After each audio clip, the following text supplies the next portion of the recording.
안녕하십니까. 방금 소개받은 이태호 목사라고 합니다. 방금 이렇게 찬양하는 걸, 이근숙 지휘자가 찬양하는 걸 보니까 과거에 LA에서 필그림 침례교회를 거기 제가 담임 목사를 하고 있었는데, 우리 이근숙 지휘자가 성가지 지휘도 하고 찬양 인도도 하고 밥도 하고 막 이렇게 별거 다 해가지고 있었고, 저는 그냥 설교만 하고 있었어요. 그래서 참 그때 장면이 생각이 나는데, 재밌는 게 기억이 나는군요. 그러니까 그걸 보고 있으니까 뭐냐면, 제가 왜 목사가 됐을까, 이것 때문에 굉장히 고민을 많이 했거든요. 그래서 왜 됐을까 가만 생각해 보니까, 우리가 88년으로 기억이 나는데, 그때 한사랑 선교회 사는 집회에서 우리가 같이 이렇게 예언 기도를 하시는 목사님이 있었어요. 미국 목사님께서. 근데 우리 이근숙 지휘자 차례가 되니까 갑자기 남편이 목사가 되고 이렇게 기도를 하시는 거예요. 그래서 깜짝 놀라가지고 나는 목사가 아닌데. 그래서 그 뒤에 간사님이 한 분 있었거든요. 그래서 이 예언이 바뀌었나 보다, 이 목사님이 헷갈리셨나 이렇게 생각했는데, 세월이 지나고 나니까 이렇게 제가 목사가 되어 있었습니다. 그래서 이런 경우도 있다는 거죠. 그러니까 사모를 불렀기 때문에 목사가 딸려왔다, 이런 케이스가 제가 아닌가 이렇게 싶습니다. 예, 그래서 이런데 하여튼 지난주에는 우리가 가정과 하나님의 나라에 대해서 우리가 알아봤죠. 그리고 이번 주에는 우리가 일터와 하나님의 나라인데, 참 일터라는 데가 어렵습니다. 왜 그러냐면, 여러분들도 일하고 다 계시는 분들도 계시고 또 가정에서 일하시는 분도 계시는데, 하여튼 참 일이라는 게 어려운 게, 우리가 참 일터에서 영성을 유지한다는 게 굉장히 어렵거든요. 제가 이제 담임 목사를 할 시절에는 아침에 새벽 기도를 하게 되면 한 3시간도 기도하고 막 그런 적도 있었거든요. 그래서 그럴 때는 참 성령으로 충만하고 여러 가지 너무나도 좋았어요. 근데 막상 이제 전임 목회를 그만두고, 이제 지금 사실 제가 그래서 원로 목사죠. 그 교회를 부목사님한테 물려주고 제가 다시 나왔으니까. 하여튼 그랬는데, 와서 현실 세계에서 일하다 보니까 너무나도 영성을 유지하기 힘든 겁니다. 그러니까 솔직히 말씀드리면 새벽에 기도하기도 어렵고, 또 새벽 기도를 하고 갔어도 어떻게 보면 아침부터 기분 나쁜 소리만 들어도 벌써 이 영성이 무너지고 화가 나고 막 그냥 시읒자가 나오려고 그러고 막 그런 상황이 오는 거죠. 그래서 그런 걸 겪어보면서 영성을 유지하기 되게 어렵다, 이런 생각이 들었어요. 특히 제가 한국에 와가지고 모 교회에서 이제 싱글 미니스트리 담당 부목사를 한 적이 있었는데, 제가 오판을 한 거죠. 잘할 수 있을 거라고 생각해서 거기에 이제 갔는데, 처음에 담임 목사님이 12명을 붙여주셨어요. 그래서 잘 성경 공부를 하라고. 싱글들이 이제 오셔갖고 하는데, 결국은 이제 월요일부터 금요일까지 맨날 일하고, 또 어떤 때는 해외 출장도 가고 토요일 날 또 준비도 못하고 이런 상황이 되다 보니까 나중에 결국 한 명씩 없어지더라고요. 그러더니 나중에 결국은 한 분이 남아가지고 이거 도저히 안 되겠다 그래서 담임 목사님에게 말씀을 드리고 이제 사임했던 그런 뼈아픈 기억이 납니다. 그만큼 일터에서 우리가 영성을 지킨다는 게 힘든 거죠. 일터는 굉장히 중요합니다. 왜 그러냐면, 우리가 많은 시간을 그곳에서 보내는 거고, 또 어떻게 보면 일터에서 우리가 물질적인 수단을 얻기 때문에 일터를 우리 마음대로 그만둘 수 없죠. 우리 남자들의, 특히 이 50대 60대 남자들의 가장 큰 고민이 그걸 겁니다. 아니 도대체 정말 어떻게 보면 일하기도 힘들고 너무 힘드는데, 그리고 인간적인 모욕도 견디기도 어렵고, 그럼에도 불구하고 일터에 이렇게 붙잡혀 있는 이유는 우리가 생계를 유지하기 때문에 그런 거죠. 그러니까 토끼 같은 처자식을 생각하면 그만둘 수가 없다고. 그런 것 때문에 우리가 계속해서 일터에서 고생하고 있죠. 한편으로 우리 크리스찬에게 또는 일터는 더 어려움을 줍니다. 왜냐하면 문화적인 문제가 있어서 그런 거죠. 그러니까 이 세상의 문화라는 건 어떻게 보면 굉장히 퇴폐적인 문화가 많습니다. 그러니까 특히 저는 참 여러 가지 직업을 많이 했어요. 그러니까 경제학도 공부해서 했었고, 그다음에 이제 그래서 경제학을 가르치는 교수 생활도 좀 했습니다. 올해 한 15년을 했죠. 그리고 연구원의 원장도 해봤었고, 또 논술 강사도 했었어요. 한때는 제가 또 강남에서 잘 나가는 논술 선생님이었습니다. 그러고서는 또 최근에는 외국교회사의 한국지사장까지 하면서, 그러니까 다양한 문화의 일터 문화를 많이 겪어보는 그런 가운데서 느끼는 것 중에 하나가, 참 일터가 어렵구나, 특히 인간관계가 어렵고 문화가 어렵다는 거죠. 그러니까 우리 이제 회식을 할 때 가장 큰 어려움을 겪죠. 여러분도 그런 거 느껴보시는지 모르겠지만, 가면은 어떻게 해야 됩니까? 폭탄주를 만들어 가지고 거기다가 원샷을 해야 되죠, 그렇죠? 거기다 또 원샷만 하면 안 되는 게 아니라 건배사도 하라고 그럽니다. 그럼 또 이상한 거 개나 발, 소나 발 이렇게 하면서 또 건배사도 해야 되고, 더 심각한 거는 어떻게 보면 자기들끼리 제지유를 가는데 같이 가자고까지 하는 그런 문제가 있죠. 근데 그런 걸 거부하게 되면 이제 어떻게 보면 왕따가 돼버리고 마는 겁니다. 그래서 일터가 참으로 어려운데, 일터에서 가장 어려운 점은 뭐냐면, 사실 이 일이 정말 나의 소명인가, 이런 거죠. 내가 하고 있는 일이 지금 현재 굉장히 수많은 직업이 많지 않습니까? 근데 내가 지금 하고 있는 일이 과연 정말 나에게 맞는 일인가?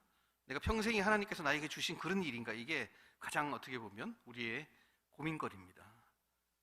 그래서 우리가 정말 또 특별히 힘든 일을 하는 사람일수록 어떻게 보면 반복적인 일을 하는 사람일수록 더욱더 우리가 그렇게 느껴지는 것이죠. 그래서 일터에서 영성을 지킨다는 건 되게 어려운 그런 현실적인 문제가 있습니다. 더더군다나 요즘에 세상이 너무나도 급격하게 변하죠. 이제 일터라는 것 자체가 없어져 갑니다. 가정이 일터가 돼버리는 거고, 그 다음에 또 AI와 우리가 빅데이터, 인공지능 이런 게 나타나다 보니까 이제 직업들이 없어져 가기 시작합니다.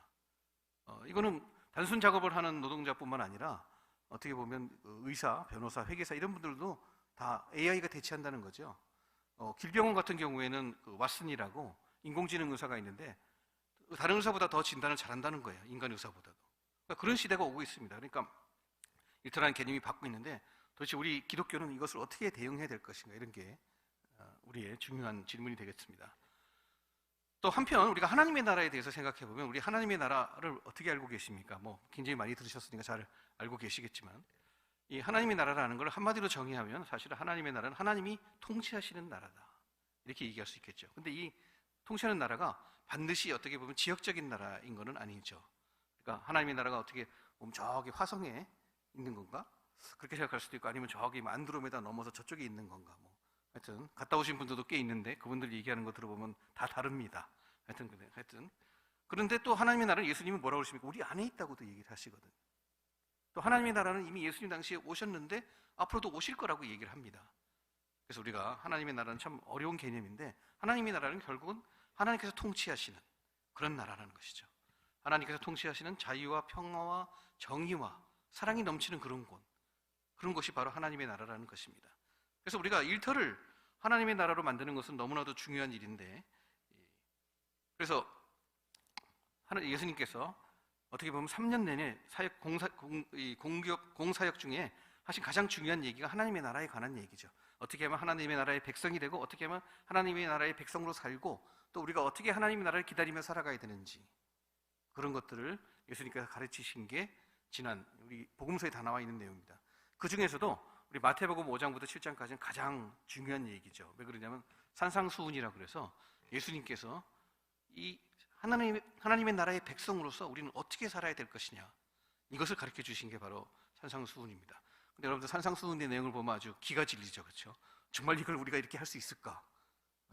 아니, 지나가는 여자를 보고 음욕을 품기만 해도 죄를 지은 거라고 얘기하는데, 그러면 죄인 아닌 사람이 누가 있겠습니까? 그렇죠? 여러분들은 아니신가 봐요. 하여튼 저 같은 경우에는 그런데, 하여튼 어찌됐든 이런 문제들이 있는 거죠. 그렇지만 우리 예수님께서는 정말로 우리가 거듭나서 하나님 나라의 백성이 되면 이것을 다 지킬 수 있다고 말씀하시는 겁니다. 그러면서 이 말씀을 하나님의 나라의 윤리로서 주시는 거죠. 그 중에서도 오늘의 말씀은 바로 하나님의 나라의 백성의 정체성과 사명이 무엇인지, 이거를 말씀해 주고 계시는 것입니다. 그래서 오늘 본문에서 말하는 첫 번째 중요한 것은 너희는 빛이라고 예수님께서 말씀하십니다. 여러분, 빛하면 생각나시죠? 우리 교회는 이 빛이 굉장히 좋은 것 같아요. 우리가 조명을 딱 보고 있으면 참 환하고 아주 너무나도 좋은데, 빛이라는 것이 바로 이렇게 밝히는 거죠. 그렇죠? 그런데 정말 우리가 빛이라는 이 말씀은 굉장히 또 의미가 깊습니다. 왜 그러냐면 하나님께서는 빛이시거든요. 또 예수님도 빛이십니다. 그래서 예수님께서 3년 동안 빛으로 사역하고 가신 거고, 어둠을 물리친 것이죠. 그래서 가난한 자를, 억압하는 자를부터 구해내는 것이고, 질병을 치료하는 것이고, 귀신 들린 것을 풀어주는 그런 역사를 하신 게 예수님이시죠. 이게 바로 빛의 사역입니다. 그런데 오늘 예수님께서 뭐라고 얘기하십니까? 너희도 빛이다, 이렇게 얘기하시는 거죠. 그러니까 우리가 엄청난 존재인 것입니다. 하나님과 예수님이 빛이듯이 우리도 빛인 것이죠. 그런데 문제는 우리가 빛인 것을 모르고 산다는 것이죠. 제가 이제 여러 가지 책을 많이 읽어보면 그 중에 생각의 지옥이라는 책이 있어요. 거기에 보면 생각의 지옥을 잘 묘사를 해놨는데, 생각의 지옥이 딴 게 아니라 어떤 사람이 앉아 있습니다. 아주 어두컴컴한데 앉아 있어요, 혼자서. 근데 두려움에 절망에 떨고 있습니다. 그런데 가만 보니까 희미한 빛은 가슴에 있어요. 가슴에 희미한 촛불 같은 불빛이 보입니다. 근데 본인은 모르는 거예요. 그러다 보니까 어둠의 두려움 때문에 떨고 있는 거죠. 절대로 그래서 자기가 비친 것을 모르고 있는 것이죠. 그런 생각, 그것이 바로 생각의 지옥이라고 얘기하는 걸 보았습니다. 가만히 생각해보니 그럴 것 같아요. 정말 이 어둠 가운데 있으면 얼마나 두렵습니까? 저도 어떻게 보면 약간의 폐쇄 공포증이나 이게 어둠에 좀 그런 것을 두려워하는 게 있는데, 어둠 속에 혼자 있다고 한번 생각해 보십시오. 얼마나 두려울 건지. 꼭 어떻게 보면 우리 신도들이 그런 것입니다. 우리가 정말 하나님의 빛으로서, 하나님의 빛이 우리 가운데 있는데 우리가 그걸 모르고 살아가는 것이죠. 그러다 보니까 두려움에 사는 거고, 걱정에 사는 거고, 공포에 살아가는 것이죠. 그래서 하나님께서는 우리에게 너희가 빛이라고 오늘 말씀하고 계십니다. 그리고 두 번째로 말씀하시는 건 뭐냐면, 너희는 빛이기 때문에 그 빛을 다른 사람에게 비추어야 된다는 것이죠. 그러니까 우리가 어떻게 보면 하나님의 빛을 믿지 않는 자들에게, 다른 사람들에게 전하는 통로인 것입니다. 그러니까 여러분들 한 분 한 분들이 어떻게 보면 하늘에서 이곳에 보내놓은 빛의 통로들인 것이죠. 그래서 사실 여러분들이 좀 들으면 이상하실지 모르겠지만 어찌됐든 이 3차원의 세계, 이 비밀입니다. 이건 사실은 잘 안 가르쳐드리고 싶었는데 가르쳐드리는데, 이 3차원의 세계는 하나님도 사람을 통해서 역사하셔야 되는 거지, 하나님이 영으로만 역사하실 수는 없는 거죠. 왜 그러냐면 하나님께서는 기꺼이 인간과 동역하기를 원하셨고, 그래서 우리 인간들을 통해서 하나님께서 역사를 하십니다. 그러니까 예를 들어서 하나님의 사역은 인간을 통해서 이루어지는 것이죠. 예수님이 이 지상에 오신 것도 마찬가지입니다. 이 세상을 변화시키려면 육신의 몸을 가진 예수님으로 하나님이 오셔서야 이 세상을 바꿀 수가 있었던 거죠. 마찬가지 원리로 오늘날 하나님께서는 많은 사역 가운데 우리를 불러서 쓰시는 겁니다. 빛의 통로로 여러분들을 불러서 쓰시는 것이죠. 근데 우리가 이제 오늘 이 말씀을 좀 더 잘 이해하려면 우리가 역사적 배경을 좀 이해를 해야 되고, 성경을 이해하려면 우리가 사실 고대 사회의 여러 가지 풍습도 알아야 되는데, 사실 이스라엘 집은 그 당시에 어떻게 생겼냐면 큰 방이 있었어요. 그 큰 방에 이렇게 칸막이를 쳐가지고 이제 방을 나눴습니다. 그래서 그 가운데다 등을 하나 걸어놓게 되면 환하게 비춰지는 거죠. 등 하나로도 환하게 밝혀지는데, 사실 우리에게 하나님께서 원하시는 건 그런 역할을 하라는 것입니다. 이 어두운 세상에 빛으로 돼서 세상에 어둠을 몰아내라, 이런 얘기를 합니다. 지금은 우리가 코로나 때문에 못 가지만 사실 제가 좋아하는 곳 중에 하나가 이제 스페인의 바르셀로나인데, 바르셀로나에 가면 사그라다 파밀리아라고, 그러니까 우리나라 말로 하면 성가족 성당입니다. 성가족 성당이라는 게 있어요. 근데 그게 정말 그 위대한 천재 건축가 가우디라고 있는데, 그 가우디가 만들다가 돌아가신 그런 거고, 아직도 건설이 되고 있습니다. 제가 그때 같이 갔을 때 현대건설의 전무님하고 같이 갔었어요. 그랬더니 그분이 말씀이 너무 웃겼습니다. 뭐냐면 지금도 건설하고 있습니다. 100년이 걸릴지도 모른다 그랬더니 딱 한다는 말씀이, 나 같으면 2년 안에 끝내는데. 그렇죠. 그러니까 현대건설이 그래서 빨리 짓는 것 같아요. 근데 그렇게 얘기하는 걸 듣고 제가 웃었는데, 하여튼 그 성당이 너무나도 대단합니다. 왜냐하면 가보면 빛은 나의 진리라고 딱 써 있어요. 그 말씀을 듣고 보고 이렇게 강당 안에 들어가면 정말 어디서 조명이 그렇게 환할 수가 없어요. 어떻게 만들었는지 모르지만 하여튼 환한 조명이 비치는 가운데 있는 것입니다. 너무나도 황홀한 빛이에요. 그래서 제가 그런 생각이 들었어요. 내가 정말 바울같이 다메섹 도상에서 예수님을 봤다면 바로 이런 모습이었겠구나, 이런 생각이 들 만큼 황홀한 광경인데, 그 가운데 빛이 비추니까 어둠이 전혀 없는 것이죠. 얼마나 감동적이었던지 우리 같이 갔던 우리 둘째 딸은 그때 자기가 예수님을 만났다고, 하나님을 봤다고 이제 고백하면서 교회를 열심히 다니기 시작하더라고요. 그래서 보면 이 빛이라는 게 그만큼 중요한 얘기입니다. 이 빛이 있는 곳에 어둠이 있을 수가 없는 거죠. 그러니까 우리가 어둠을 비춰야 되는 것입니다. 여러분들, 이 세상이 얼마나 어두운지 다 동의하시죠?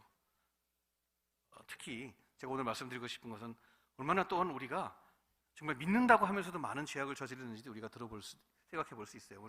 우리 개신교가 아니고 카톨릭 얘기지만, 이 중세 때 보면 그 베스트셀러가 있었는데, 그게 뭐냐면 마녀감별법이라는 거 있었어요. 그래서 그 마녀감별법이라는 책이 1, 2권으로 되어 있었는데 신부들이 쓴 책인데 베스트셀러였어요. 근데 정말 너무나도 어처구니 없는 게, 거기 보면 마녀를 어떻게 감별하나 이 얘기가 있는데, 감별법이 간단합니다. 아주 물에다 던지는 거예요. 그래서 물에 던져 뜨면 영혼을 마귀한테 팔았기 때문에 마녀고, 가라앉으면 가라앉아서 죽는 거죠. 그러니까 그래가지고 세상에 100만 명이나 되는, 200년 동안 100만 명이나 되는 여자들이 그렇게 마녀로 물려 죽었던 거죠. 그런 어처구니 없는 일을 했던 게 우리 기독교입니다. 그렇죠? 가톨릭이 그런 일을 했던 거죠. 그러니까 우리가 참 이 세상이 악한 겁니다. 종교의 이름으로, 특히 이슬람 하는 거 보십시오. 그렇죠? 이렇게 어떻게 보면 정말 말도 안 되는 소리를 그렇게 하고 있죠. 뭐 예를 들어서 성전 지하들을 통해서 예를 들어서 자기가 공을 세우게 되면 천국에 가서 뭐 24명의 미녀와 함께 있다. 그게 정말 믿어집니까? 모르겠어요, 저는. 그리고 또 그 미녀들은 무슨 죄길래 그런 또 흉악한 애하고 같이 있어야 되는지. 근데 생각하면 이해가 안 되는데 종교의 이름으로는 다 이해가 되는 것입니다. 그러니까 이 세상은 참 어두워요. 그리고 이 어두운 세상에서는 항상 보면 밝은 빛을 핍박을 합니다. 어둠이 빛이 와도 저항을 합니다. 그래서 우리가 정말 어떻게 보면 이 종교 행사마저도 우리가 제한을 해가지고 오늘 이런 상황에 있는데, 근데 하나님의 나라가 임하게 되면 우리가 그런 것을 다 이겨낼 거라고 믿습니다. 그래서 저는 하여튼 참 남침내교 목사인데 아직 뭐 지금 목회 활동을 안 하고 있고 그러다 보니까 자유로우니까 이것저것 많이 돌아다녔습니다. 배우러도 다니고 뭐 이렇게 들어보러도 다니고 그러다가 한 분 되게 특이한 분을 알게 됐어요. 그러니까 오 목사님이라신 분인데 그분은 이제 경희대 한의학과를 나와서 한의사세요. 근데 그분이 중국 무술의 대가입니다. 아주, 그리고 또 한편으로는 불교를 아주 심취하셔가지고 매일 연부를 하고 경전을 읽고 이러던 분이었어요. 근데 어느 날 경전을 읽는데 갑자기 예수님이 자기 모습 앞에 오셨더래요. 그래서 번지수를 잘못 찾으셨다고, 제가 아니라 저 뒤에 있는 목사님이라고 그렇게 얘기했더니 예수님이 그러시더래. 아니다, 너다, 이렇게 얘기를 하고 나서 완전히 뒤집혔습니다. 그러니까 사도 바울이 겪었던 체험과 같은 그런 체험을 하신 거죠. 그러고 나서 불교고 뭐고 다 갖다 버리고 이제 성경책하고 보고만 계셔요. 그래서 진료를 받으러 가면 진료를 하시는 게 아니라 성경에 대해서 얘기를 하십니다. 그래서 뭐 1시간 정도는 일단 성경 얘기부터 들어야 되는 거고, 그 논리는 그거죠. 영이 치료가 돼야 몸이 치료된다, 이렇게 말씀하시면서 얘기하시는데, 제가 처음 갔을 때요, 저보고 이 목사, 자네 로마서 8장 1절이 무슨 뜻인 줄 아나? 이렇게 물어보는 겁니다. 그래서 8장 1절이 유명한 거 아니겠습니까? 그러므로 그리스도 예수 안에 있는 자는 결코 정죄함이 없느니라. 그거야 우리가 거듭난 자 얘기는 하나님께서 더 이상 죄를 묻지 않으신다, 이런 말씀이지 아닙니까? 그러면서 7장까지는 뭐 예를 들어서 거듭나기 전의 사람이고 8장은 거듭난 이후의 사람입니다, 이렇게 막 열심히 답을 했더니 땡 하고 그러시더라고요. 그래서 아직도 멀었다 그렇게 얘기를 하시면서 저보고 참 수수께끼같이 얘기하시더라고요. 로마서 8장을 1000번을 읽고 다시 와라, 이렇게 얘기를 하세요. 그래서 아니, 내가 그래도 목사고 신학 박사인데 참 세상에 그런 수모를 당하고 나서 저는 또 오기가 심해가지고, 그래요? 그럼 좋습니다. 그러고 제가 이제 로마서 8장을 읽기 시작했어요. 근데 이게 성경이는 참 재밌는 책인 게 읽으면 읽을수록 새로운 거죠. 한 900번, 800번, 1000번 가까이 가니까 전혀 몰랐던 깨달음이 오는 것이죠. 그러면서 그랬구나, 내가 성경을 잘 몰랐구나. 그래서 로마서 8장을 읽으면서 정말 은혜를 많이 받았습니다. 그러면서 제가 이 빛이라는 게 무엇이고, 그렇죠? 빛이 된다는 게 무엇을 의미하는지 이거를 알게 됐던 것이죠. 이런 것처럼 우리가 빛이 됐을 때 이 세상을 바꿀 수가 있는 것입니다. 그러면서 내 주위가, 제가 변하기 시작하니까 주위가 변하기 시작하는 겁니다. 그렇게 안 되던 일들이 다 달라지기 시작하는 것이죠. 그래서 하나님께서는 우리에게 빛이 되고 빛으로서 이렇게 사역을 하려야 됩니다, 하라고 얘기를 하시죠. 근데 여러분들 이렇게 여기서도 보면 사실 빛이라는 건 감출 수가 없어서 이렇게 보면 보입니다. 겁나시죠? 누가 이렇게 빛이 있으신지 없으신지 이렇게 다 여기서 보면 보인다, 이 말이죠. 근데 하여튼 간에 어찌됐든 빛은 강해야 됩니다. 그래서 제가 이제 인턴 전도사 할 때 얘기해요. 역시 그것도 LA입니다. LA에서 인턴 전도사를 하고 있는데 교회에서 당직을 쓰고 있는데 갑자기 전화가 왔어요. 뭐냐면은 자기 아들이 지금 본드에 취해가지고 집을 불지르려고 그러는데 저 와서 도와달라고 그렇게. 근데 마침 또 우리 담임 목사님이 출타를 하셨어요. 그것도 멀리 가셔가지고 제가 뭐 오시라고 그럴 수도 없고, 그래서 할 수 없이 제가 갔습니다. 옛날에 사실 제가 또 이 축사 사역을 좀 해본 적이 있기 때문에 자신 있게 갔어요. 딱 가가지고 딱 눕혀놓고, 사실 이제 안수기도 할 땐 여기다 이렇게 해야 되거든요. 꼼짝 못하게 딱 눌러놓고 이제 귀신을 갖다 쫓아낸다고 막 열심히 예수 이름으로 물러가라 막 이렇게 했는데 꼼짝을 안 하는 거예요. 야, 이거 이상하다, 왜 그럴까? 한참 했더니 좀 있으니까 얘가 씩 웃어요. 그래서 웃어? 그래서 나를 이제 좀 이따 목소리가 딱 변한데, 너 말고 담임 목사 오라 그래라, 딱 그렇게 얘기를 하는 거예요. 그래서 참 제가 수모를 당했습니다. 그래서 이거 기도하니까 귀신도 알아보는구나. 그러니까 제가 그때 박사학위 공부하느라고 참 기도 시간을 많이 줄였었거든요. 그런 게 있어요. 그러니까 그걸 보고서 느낀 게 뭐냐면 내가 빛이면 빛을 강하게 해야 된다는 겁니다. 내 빛이 강할 때 역사가 일어나는 것이죠. 그런데 이 본문은 또 한 가지 강조하는 게, 빛을 비추는데 그럼 어떻게 해야 되느냐? 착한 행실을 통해서 빛을 비추라는 것입니다. 그러니까 착한 행실. 여러분들 착한 행실 그러면 이제 우리가 뭐 한국말로 번역되면 착한 행실 하지만 사실 이건 선한 일을 하라, 이런 뜻입니다. 그러니까 우리가 빛을 비춘다는 것, 그러니까 우리가 빛의 통로가 돼서 다른 사람들에게 하나님의 빛을 비춘다는 것은 우리가 선한 일을 한다는 것이죠. 제가 이제 전공이 기독교 윤리학인데, 이 기독교 윤리학이라는 건 뭐냐면 우리가 하나님의 말씀이 빛을 볼 때 어떻게 행동해야 되는가, 이거를 가르치는 학문입니다. 그래서 우리가 각 영역에서 도대체 어떻게 살아야 되는 건지 이거를 가르치는 게 우리 기독교 윤리학이죠. 그래서 보면은 뭐 경제 생활을 어떻게 해야 되느냐. 그다음에 예를 들어서 뭐 크레딧 카드, 그러니까 예를 들어 크레딧 카드는 쓰는 게 옳으냐, 아니면 돈을 빌려주고 이자를 받는 게 맞느냐. 그다음에 예를 들어서 투자를 하는 게 옳으냐, 뭐 기타 등등. 그다음에 노후를 은퇴를 하는 게 옳은가. 여러분들 은퇴에 대해서 연구해 보면 성경에 은퇴란 말이 없어요. 여러 가지. 하여튼 그런 많은 일들을 우리가 탐구하는 게 사실 기독교 윤리입니다. 그래서 이 착한 행실이라는 게 결국 우리가 어떻게 해석할 수 있는 거냐면, 하나님께서 우리 주신 이 가운데서 어떻게 하면 그리스도인으로서 모든 사람에게 떳떳하게, 그렇죠? 올바른 삶을 사느냐. 그것이 바로 우리 선한 행실을 통해서 우리가 영광을 돌리는 게 되겠죠. 그러니까 우리가 믿음으로 은혜를 구원을 받는 건 맞습니다. 근데 대부분 사람들이 착각하는 게 뭐냐면 믿음으로 구원을 받았기 때문에 행위는 아무렇게 해도 된다고 생각하는 거죠. 사실 그렇지 않습니다.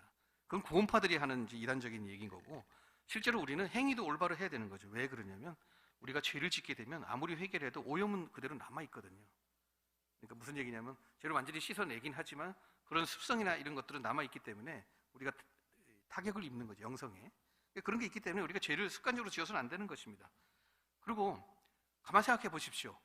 거듭난 사람이 악한 삶을 산다? 이건 말이 된다고 생각하십니까? 안 그렇죠, 그렇죠? 그러니까 우리가 말로만 거듭난지도 몰라요. 그래서 우리가 행동이, 삶이 증명하지 않으면 사실 우리가 그 사람이 거듭나는지 아닌지 알 수 없는 겁니다. 오직 하나님만이 아시는 거죠. 그래서 여러 가지 많은 주제가 있지만 그 중에서 오늘 제가 이제 뭐 다 다룰 수는 없고, 그 중에서 특별히 투자 영역 하나만 좀 다뤄보고 싶습니다. 왜 그러냐면 제가 이제 국민연금하고 퇴직연금뿐만 아니라 연기금들이 많이 있어요. 거기에 제가 이제 투자 자문을 하거든요. 그러니까 자산 배분은 어떻게 하냐, 그다음에 주식 투자는 어떻게 하냐, 채권 투자는 어떻게 하느냐, 대체 투자는 어떻게 하느냐, 위험 관리는 어떻게 하냐, 이런 것들을 자문하기 때문에 사실 이 분야는 제가 잘 아는 분야죠. 그래서 투자라는 거는 사실 그럼 과연 투자를 어떻게 해야 되느냐, 기독교인이 투자를 해도 되느냐, 이게 굉장히 중요한 질문이죠. 비트코인이 막 있다고 그래 비트코인에 투자하는 게 옳으냐, 이렇게 막 물어보고 하면 우리가 뭔가 답이 있어야 될 거 아니겠습니까? 자, 그래서 우리가 이 투자 문제를 살펴보면 실질적으로 이제 경제학적인 원리로 보면 투자는 해야 돼요. 왜 그러냐면 우리가 투자 안 하고서는 우리가 이 물가 상승을 따라갈 수가 없죠. 그렇죠? 우리가 돈을 가만 갖고 있는다고 이 가치가 보존되는 게 아닙니다. 시간이 지나가면 돈의 가치는 자꾸 떨어져요. 인플레이션 때문에. 그래서 옛날에는 빵을 갖다가 초코파이를 100원에 살 수 있었으면 120원 줘야 되는 거죠. 이제는 이런 식으로 자기의 돈 가치는 계속 떨어져요. 그러니까 투자를 하지 않고 있으면은 우리가 돈 가치가 떨어지기 때문에 투자를 해야 돼요. 또 월급만으로 우리가 목돈을 마련할 수 없습니다. 집도 사야 되고, 예를 들어서 뭐 자식들 장가, 시집 장가도 보내야 되고 이러기 때문에 그러니까 투자는 하긴 해야 되죠. 경제학적 필요는 반드시 투자를 해야 됩니다. 그리고 성경적으로는 어떠냐? 자, 예수님의 가르침을 보게 되면 예수님이 우리가 물질 생활에 대해서 우리가 너무 예수님이 이 물질적인 거를 갖다가 이렇게 저주하셨다고 생각하는 사람들이 많아요. 특히 해방신학자나 이런 사람들 보면. 그러나 꼭 그런 게 아닙니다. 말씀을 잘 읽어보게 되면 예수님께서도 투자에 대해서는 긍정적으로 얘기하세요. 그러니까 달란트의 비유 같은 게 대표적인 예 아니겠습니까? 그러니까 한 달란트를 받았으면 열심히 한 달란트를 벌어라. 두 달란트 받았으면 둘 벌고, 셋을 벌면 세 달란트를 벌어라, 이렇게 얘기하시는 거죠. 그런 의미에서 보면 우리가 투자를 해야 되는 겁니다. 그런데 문제는 투기가 문제가 되는 거죠. 자, 우리가 요즘 투자하시는 분들 보게 되면 이게 참 어떻게 보면 정상적인 상황이 아닙니다. 보면 어떻습니까? 그냥 일확천금을 바라죠. 대부분 사람들이 바라는 게 따상이라는 용어를 하는데, 따상이 뭐냐면 두 번 상종가를 치고, 그럼 30% 상종가 되고 또 상종가를 치자. 와, 욕심이 끝이 없습니다. 100% 이상 수익을 내겠다, 그런 생각을 하고 있는데, 하여튼 그런 건 정상적인 투자가 아닌 것이죠. 정상적인 투자라는 건 결국 우리가 또 빚을 내서 투자하는 것도 아닙니다. 제가 이 빚을 대해서도 우리가 좀 기독교적인 가르침이 좀 있어야 되는 것 같은데, 우리가 빚을 내는 걸 너무 쉽게 생각하죠. 근데 사실 빚이라는 것 자체가 어떻게 보면 우리의 올무가 될 가능성이 되게 높은 겁니다. 그러니까 경제학에서도 보면 항상소득 가설이라는 게 있어요. 뭐냐면, 자, 너의 평생 소득은 얼마겠냐? 아, 내 평생 소득은 연봉이 1억이다. 그렇기 때문에 지금은 5천만 원 벌면 미래에 벌 5천만 원을 땡겨서 쓰자. 이게 향상소득 가설이거든요. 근데 문제는 어디서 생길까요? 소득이 발생해야 되는데 미래에서 안 생기면 이게 빚으로 남는 거죠. 그렇죠? 그러니까 이론이라는 게 그렇게 허무한 겁니다. 그러니까 투자는 하긴 해야 되는데 빚을 내서 해서는 안 되는 거죠. 그리고 또 우리가 다음 주에 등록금 내야 되는데 그거 갖고 투자해서 안 되는 거고. 그렇죠? 우리는 여유 자금이 있을 때, 한 3년 정도, 5년 정도 할 수 있는 여유 자금이 있을 때 그것을 갖다가 우리가 전 세계 시장에 투자하는 ETF라는 게 있습니다. 그러니까 세계 시장에 투자하는 건 이제 그걸 우리가 어려운 말로 MSCI All Country World Index라는 게 있어요. 전 세계 시장에 투자를 하는 건데 그게 과거 10년간 평균 수익률이 한 40% 정도 됩니다. 그러니까 꽤 괜찮은 건데 위험은 굉장히 적은 그런 거죠. 수수료도 작고. 그래서 우리가 투자를 그런 식으로 해야 되지, 예를 들어서 뭐 오늘 종목을 들었다고 해서 거기에 투자하고 이렇게 하는 게 아닌 것이죠. 그러니까 투자 생활은 이제 그렇죠. 그렇다면 우리가 또 이제 재정 관리는 또 어떻게 해야 되느냐, 뭐 이런 것들이 여러 가지 많은 게 있지만 오늘은 뭐 시간 관계에서 여기까지만 말씀을 드리기로 하겠고요. 그래서 우리가 이렇게 하나님의 나라의 백성으로서 이 일터에서뿐만 아니라 모든 곳에서 이렇게 착한 행실을 통해 살아갈 때 다른 사람들이 그것을 보고 하나님 아버지께 영광을 돌린다. 이것이 오늘 또 하나님의 말씀입니다. 우리 초대교회가 급격히 성장을 했죠. 그래가지고 우리가 초대교회사를 보면 교회가 굉장히 급속하게 불어납니다. 그래서 많은 사람들이 뭐라고 생각하냐면 말씀 선포가 잘 돼가지고 그래가지고서 많은 사람들이 회심을 하고 돌아왔다 이렇게 생각을 합니다. 물론 사도행전에 보면 사도 바울이 정말 멋있게 말씀을 전포하죠. 근데 주 원인은 교회 사학자들에 의하면은 그게 아니고 로마에도 우리와 같이 코비드 19 같이 이런 전염병이 있었어요. 그 당시 전염병이 걸리면 다 죽는 거였습니다. 그러니까 얼마나 심각했겠습니까? 그랬는데 많은 사람들이 죽어가기 시작하니까 다들 팽개치고 도망갑니다. 도망갈 수 있는 사람 다 도망가죠. 그런데 어디선가 사람들이 나타나가지고 앓고 있는 사람들을 간호를 하고 있는 거예요. 그러면서 또 자기들이 병이 옮겨서 죽기도 하고, 그럼에도 불구하고 계속해서 돕고 있는 겁니다. 그러면서 안아주기도 하고 위로해주기도 하고, 이런 가운데 사람들이 감동을 받았어요. 저 사람들 도대체 왜 저러냐? 그랬을 때 밝혀진 게 이제 그들이 바로 예수라는 사람을 믿는 사람들이다. 그렇게 된 겁니다. 그래서 로마 모든 사람들이 감동을 받고 저렇게 사랑으로서 자기 목숨까지 내줄 정도까지 헌신할 수 있는 사람을 믿는 예수라면 나도 믿겠다 이렇게 된 거죠. 초대교회가 발전한 것은 바로, 성장한 것은 바로 그런 것입니다. 그러니까 우리가 정말로 착한 행실을 많이 해야 되는 것이죠. 그리고 또 한 가지 중요한 것은 우리가 이제 착한 행실을 하는데 중요한 것은 우리가 현재 있는 일터가 바로 우리의 소명이라는 것입니다. 여러분 이건 좀 받아들이기 어려울지 모르겠어요. 왜 나는 이런 일에 그런 부르심을 받았냐. 그러니까 제가 말씀드리고 싶은 것은 여기 현재 있는 지금 이곳이 나의 소명이라는 것이, 하나님이 나를 부르신 곳이라는 것입니다. 그러니까 우리가 어떤 분은, 그럼 왜 하나님께서는 어떤 분은 그렇게 빛과 번쩍 광나는 쪽으로 부르고 어떤 분은 또 이렇게 힘든 일만 부르셨나 이렇게 생각할 수 있겠지만, 그러나 하나님께서 전능하시다는 걸 생각하면, 또 하나님의 필요를 생각한다면 우리가 하나님께서 여러분들을 지금 있는 그 자리로 보내신 것이죠. 우리가 그 이유를 다 알지 못하지만, 그러나 하나님께서는 그곳에 우리가 필요했기 때문에 지금 이 자리에 우리를 보내신 것이죠. 그러니까 우리가 참 지금 맡은 있는 이곳에서 열심히 해야 되는 것입니다. 여러분들 기천이라는 건 없어요. 직업이 기천이라는 것도 없고 일의 기천도 없습니다. 자, 우리 기독교 제가 이제 대표적인 예인데 문제가 이런 거죠. 열심히 이제 신앙생활을 합니다. 일터에서 이제 열심히 일하다 갑자기 신앙생활을 하기 시작하면 갑자기 일의 시간이 줄어들어요. 그러니까 이제 예를 들어서 일하는 시간에도 성경 공부하거나 뭐 예를 들어서 성경을 읽거나 뭐 이렇게 되는 겁니다. 그러다 보면 나중에 점점 일은 잘 안 돼요. 당연하지 않습니까? 노력을 안 하는데 어떻게 일이 잘 되겠어요? 잘 안 되기 시작하면 갑자기 뭐라고 생각하면 하나님이 나를 부르셨나 보다 이렇게 생각해가지고 신학교로 가요. 그런 패턴이 계속 되는데 그게 그렇게 되는 게 아닙니다. 이 성직이라는 게 따로 있는 게 아니고 세상 일이라는 게 따로 있는 게 아니에요. 이 모든 일은 다 같이 동등한 일입니다. 하나님께서 나에게 주신 거죠. 달란트 예배를 보면 어떤 사람은 1달란트 주지만 어떤 사람은 2달란트 주고 5달란트 주고 10달란트 주지 않습니까? 이처럼 하나님께서는 다르게 주신 거예요. 그러면 그거 맡은 내에서 열심히 하면 되는 것입니다. 하나님 마태복음 25장에 보면 뭐라고 얘기하고 있습니까? 작은 소자에게 하나 한 것이 바로 나에게 한 것이다. 이렇게 얘기를 하시는 거죠. 그래서 어떤 작은 일이라도 어떤 힘든 일이라도 우리는 그것이 하나님께서 나에게 주신 일이라고 생각하고 최선을 다해야 되는 것이죠. 그래서 저 이제 보면 인생이 유독 힘든 분들이 있어요. 보면 참 힘들게 살고 그런 건데 그럴 때는 제가 이렇게 생각합니다. 하나님이 그래도 저분은 저걸 견딜 수 있으니까 저런 일에다 보내셨나 보다. 이렇게 생각이 들거든요. 그러니까 어떻게 보면 그분들은 하나님의 특수부대인 거예요. 그러니까 그런 험한 일들을, 힘든 일을 감당할 만큼 그만큼 능력이 되니까 거기서 일하고 있는 것이죠. 그렇다고 해서 그분들이 사회적으로 지위가 낮다고 해서 무시하거나 그런 것이 아닙니다. 교회 안에서는 누구나 다 평등하고 누구나 함께 사역할 수 있는 그런 곳이죠. 우리가 주르겐 몰트만이라고 그래가지고 유명한 독일의 신학자가 있습니다. 이분은 참 신앙인으로 자라면서 늘 하나님께 불만이 있었어요. 하나님한테 늘 항거를 했다고 합니다. 뭐라고 했냐면 하나님이 살아계시면 도대체 어떻게 600만이나 되는 유대인들이 죽을 수가 있습니까? 그렇게 하나님께 열심히 항상 이렇게 대들고 항상 반항적인 삶을 살았는데 어느 날 하나님께서 마음에 생각을 주시더래요. 어떤 생각이었냐면 그래 나는 600만이나 되는 그 사람들 다 구하고 싶었다. 그런데 겨우 3,000명 구한 신들러 같은 사람 하나밖에는 찾지를 못했다.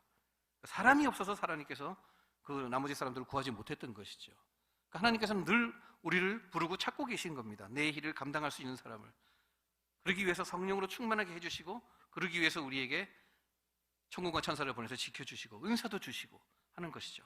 그러니까 하나분 어떻게 보면 이 그림 자체가 가장 완벽한 그림입니다. 현실적으로 봐서 눈에는 이상해 보이지만 어찌됐든 그러나 하나님께서 우리에게 가장 적재적소에 보내주신 거 우리를 도와주시는 것이죠. 그래서 우리가 지금 있는 자리에서 최선을 다하는 게 바로 필요한 얘기입니다. 특별히 우리가 교회에서 이제 제가 LA에서 사역할 때 보면 험지에서 일하는 분들 많아요. 예를 들어 대표적인 게 저희 교회 같은 경우 이제 나이트클럽에서 일하시는 분이 계셨고, 그다음에 식당을 하시는데 주류를 판매하는 식당이 있었어요. 그러니까 저한테 와가지고 이제 고충을 얘기를 합니다. 나는 참 믿음으로 이걸 안 하고 싶은데 어떻게 하면 좋겠냐.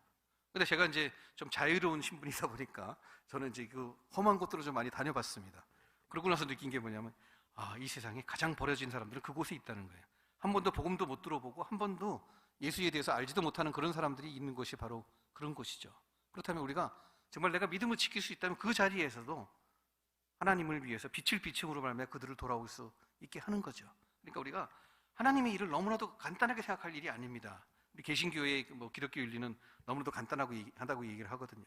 그렇게 하나님의 역사와 하나님에 대해서 그렇게 간단한 게 아니죠. 하나님께서는 오직 인간을 사랑하셔서 인간을 구원하시는데 모든 관심이 있기 때문에 그 모든 것을 쓰셔서 우리 모두를 쓰셔서 우리를 구원하기를 원하시는 겁니다. 자, 그러면 그러니까 이제 결론적으로 보면은 우리가 빛인 걸 깨닫지를 못하고 우리가 빛의 통로가 되지 못하니까 내 주위가 어두운 것입니다. 그러니까 내 주위가 어두운 것은 다른 사람의 문제가 아니라 바로 나의 문제인 거죠. 나의 빛이 밝지 않기 때문에 내가 빛인 걸 모르기 때문에 주위가 변화하지 않는 것입니다. 빛을 보십시오. 빛만 오게 되면 어둠이 그냥 없어지죠. 어둠 가서 싸울 필요도 없습니다. 빛만 비추면 되는 거죠. 그러니까 우리가 중요한 것은 우리가 전도하고 어디 가서 선교하고 뭐 하는 것도 되게 중요하지만 우선 먼저 내 자신이 변화해서 빛이 되는 게 중요한 것입니다. 강한 빛이 됐을 때 내 주위에 어둠이 물러가게 되는 거고 그렇게 되면 가족도 구원이 되고 모든 어떤 역사들이 일어나기 시작하는 것입니다. 그러니까 거듭나서 빛이 돼야 됩니다. 우리가 내 빛을 받기 위해서 가정과 직장과 교회를 비춰야 됩니다. 그러니까 말로만 하지 말고 그거를 행동으로 해야 되는데 그것을 한마디로 얘기하면은 바로 희생적인 봉사와 희생적인 헌신이죠. 자기 희생 없이는 어떤 것을 이루어지지 않습니다. 그러니까 직장에서도 마찬가지. 내 이익을 채내면서 윗사람한테는 아부하고 아랫사람을 짓밟아서 성공하는 그런 사람이 아니라 내 자신을 희생해서 그것을 통해서 다른 사람을 감동시켜서 변화시키는 것이 이것이 일터를 변화시키는 가장 기본적인 원리입니다. 자, 우리 코로나19가 오면서 이 세상을 보게 되면 이제 거의 마지막 때가 왔다 이런 생각까지 듭니다. 요즘에는 우리가 다미성교회한테 하도 질려가지고 마지막 때다 이런 얘기 하지도 못하는데 하여튼 어찌됐든 마지막 때에 가까운 것 같은 느낌이 들어요. 왜냐하면 계시록 한번 읽어보십시오. 계시록을 읽어보면 읽어볼수록 이 마지막 때의 특징이라는 게 질병하고 그렇죠? 재난하고 그다음에 전쟁 이런 것들이죠. 그다음에 어떻게 보면 물질주의. 그래서 물질 세계가 붕괴되는 그런 장면들을 보여주는데 딱 요즘 세상에 그거 좀 닮아가는 것 같아요. 너무나도 그런 세상에 다가오고 있습니다. 이런 가운데서 우리가 어떻게 살아야 되느냐? 빛으로 살아야 되는 것이죠. 사도 바울이 다메섹 도상에서 예수님을 봤던 같이 빛을 봐야 되는 것이죠. 또 내 안에 빛을 봐야 되는 것입니다. 어떻게 보면 하나님의 나라는 내 안에 있는 것이에요. 내 안에 임해 있는 것입니다. 하나님의 나라가 임해지고 이룩되면 이룩될수록 내 자신이 변화하는 것이 그것이 빛으로 나타나는 것이고 그 빛이 밖으로 퍼짐으로 말미암아 다른 변화하는 역사가 일어나는 것입니다. 그래서 우리 모두 빛으로 살아가야 될 것 같습니다. 마지막으로 그럼 우리 빛을 어떻게 강하게 할 것인가? 그 비밀의 열쇠는 요한복음 3장에 있습니다. 거기 보면 물과 성령으로 거듭나라고 예수님께서 얘기하시거든요. 근데 이 말씀은 여러 가지 해석이 많이 있지만 제가 해석해 본 거고 주류적인 견해는 뭐냐면 에스겔서 36장에 나오는 성전에서 흘러나오는 물을 의미한다. 그러니까 성령이 물로서 우리를 정화시키는 작용이라고 이렇게 얘기를 하는 거죠. 그러니까 끊임없이 우리가 우리 자신을 정화해야 되는 것입니다. 그러니까 우리가 우선 죄를 짓지 말아야 되는 것이고요. 몸으로 짓는 죄도 하지 말아야 되고, 또 말로 짓는 죄도 하지 말아야 되고, 또 생각으로 짓는 죄도 하지 말아야 되고, 이런 가운데 우리를 정화시키고 정화시키면 정화시킬수록 우리의 빛은 밝아지는 것입니다. 그런 가운데 우리의 영향력이 커지게 되는 역사가 일어나는 것이죠. 말씀을 맺겠습니다. 자, 오늘 우리가 본 것은, 이 말씀은 결국은 핵심적인 말씀이 너희가 빛이라는 걸 깨달는 거고, 우리가 빛의 통로가 돼서 우리가 보냄을 받은 그곳에서 그 빛을 환하게 비침으로 말미암아 내 주위를 다 변화시킴으로 이 세상을 바꾼다. 이것이 오늘 하나님의 말씀의 핵심인 것이죠. 여러분들께서 모두 오늘 빛이 되셔서 빛을 발하시는 여러분이 되시기를 주님의 이름으로 축원드리겠습니다. 기도하겠습니다. 하나님 아버지, 감사합니다. 오늘 우리가 비침을 알았습니다. 아버지 하나님, 하나님의 성령의 불꽃, 성령의 빛을 우리에게 허락하여 주시옵소서. 그래, 우리 가운데 있는 하나님의 나라가 온전히 커지게 하시고, 이것이 아버지 나를 통해서 전 세계에 퍼져나가는 역사가 일어나도록 도와주시옵소서. 아버지 하나님, 어둠이 물러가게 하여 주시고, 빛이 비치는 곳에 어둠이 물러가고, 아버지 많은 영혼들이 하나님께 돌아오는 역사가 일어나게 하여 주옵소서. 아버지, 이 어둠의 세계, 어둠이 지배하고 있는 이 세상을 하나님께서 우리가 빛으로 바꿀 수 있는 귀한 빛의 일꾼들이 될 수 있도록 도와주시옵소서. 빛의 통로가 되도록 도와주시옵소서. 그래야 아버지 하나님, 우리가 정말 질병이나 아버지 하나님 가난이나 고통이나 슬픔이나 괴로움이 모든 것이 떠나가고 우리가 빛으로 기쁨의 빛이 될 수 있도록 역사하여 주시옵소서. 감사드리옵고 예수님 이름으로 기도합니다. 아멘.